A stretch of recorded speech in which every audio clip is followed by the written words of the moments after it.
দক্ষিণাঞ্চলে তরমুজ উৎপাদনে অন্যতম এলাকা হিসেবে পরিচিত রাঙাপালি। এখানকার তরমুজের গুণগত মান ভালো হওয়ায় দেশ জুড়ে সুনাম কুড়িয়েছে।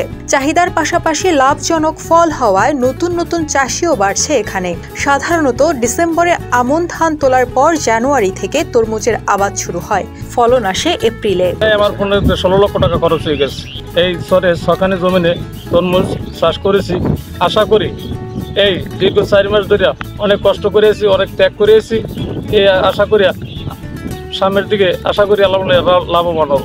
তবে রাঙামালি উপজেলায় ডিসেম্বরেই আগাম তরমুজের আবাদ শুরু হয়। ফেব্রুয়ারির মাঝামাঝি থেকে শুরু হয় তরমুজ বিক্রি। পদ্মা সেতু চালু হওয়ায় ঢাকা সহ বিভিন্ন এলাকার পাইকারি ব্যবসায়ীরা ট্রাকে করে তরমুজ নিয়ে যাচ্ছেন দেশ জুড়ে। তবে গত বছরের চেয়ে তরমুজের ফলন ভালো হওয়ায় এবারে ভালো দাম পাওয়ার আশা কৃষকের। ছয়খানিপুই চাষ করছি, ভেরিবারটা দিয়ে আমাদের খরচ মনে হয় 17-18 লাখ হবে।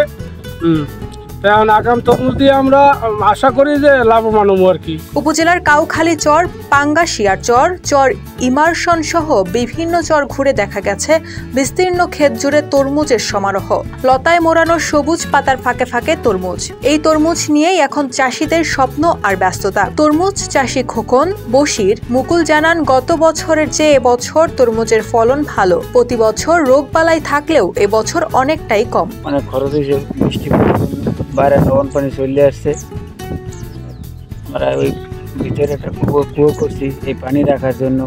আমরা পাম্প চালাই, ডিজেল করিয়া পানি উঠাইতে হয়, করে আমরা মিষ্টি পানি রাখি। তাই তরমুজ চাষিরা গত বছরের চেয়ে লাভবান হবে বলে মনে করেন তারা। এবছর দামও ভালো, আবার সামনে রমজান, আবহাওয়া ভালো থাকলে ভালো লাভবান হবেন চাষিরা। তারা আরো বলেন, গত বছর বিভিন্ন রোগবালাই থাকার কারণে ভালো লাভবান হতে পারেনি। এবছর প্রজেক্ট ভালো হওয়ায় আগামী বছর প্রজেক্ট বাড়ানোর কথা জানান তিনি।